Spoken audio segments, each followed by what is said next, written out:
Vision and development. Every milestone increases as your visual functions, your movements increase. You cannot milestone past your vision. Now, this is confusing to some people because they think, well, if people are blind, they walk.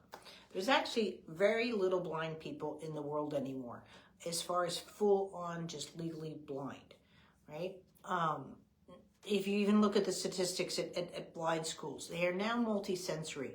You have developmental delays, let's say from cerebral palsy, and then because of the trauma, it's cortical visual impairment or low-level vision that way, optic nerve hypoplasia, we can go on and on.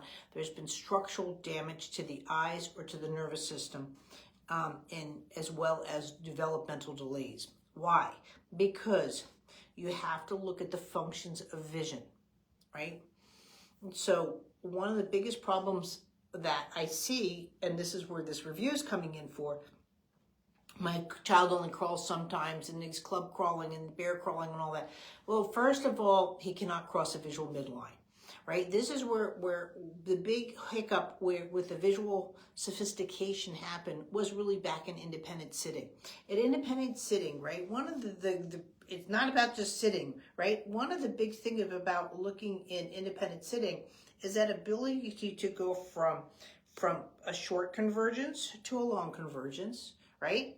Independent sitting is like, if your child's in their version of a correct independent sitting is going to be walking, right? Because if you can't converge down the hallway and look down like this and go this, your child's walking, they can only go so far. They can't go for more than, this is sort of like when you're learning to ride a motorcycle. Your motorcycle's going to go where you're looking, right? So if you look down, your bike's going down. And so one of the things when you're learning into is, first of all, is counter steering into, but you need to look into the turn.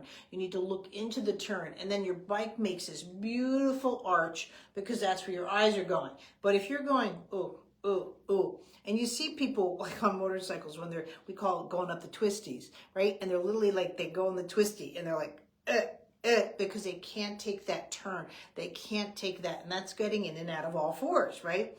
Their eyes are not going into the, and so that's where you're sitting there, and then it's really nice on the motorcycle. So, but it's the same thing with development. The eyes have to cross midline. So if you're looking down and you're seeing these big head movements, I don't even have to look at the eyes. And I know, so even to go into all fours and so forth and back out again, right? He's literally leading with the back of his head. And I'm telling you guys, like, I'm just getting dizzy doing this, right? And so crawling, right? When you're seeing that short neck, right? Because what it is, instead of being able to look up, where the eyes separate from the head around 10 and a half to 12 months, right? The whole head has to go back because the eyes can't cross a midline. So midline issues, independent sitting, start compounding because midline issues also are in the vision. Visual midline is this way as well as this way. So peripheral, to do those kind of movements, right, need a nice sophisticated midline crossing. That's going in and out of all fours. If I see a child that can see how my head's sort of arcing, I know they can go from coming to sitting and in and out of all fours. If I see this, I don't even have to touch a child, and I'm like, this child can't come to sitting through their back. And they're like, yeah, well, yeah, how'd you know that? Because the eyes can't do it. So if I came to sitting through my back, right? See, again, I was just alive. I keep my eyes on the prize when I'm doing all this. See what my eyes are doing? So again, I can sit there and go like this. That's swinging, right? I can't swing. Well, your child didn't come up to sitting through the back. What does that have to do with swinging? Guys, the milestones don't just happen and go away.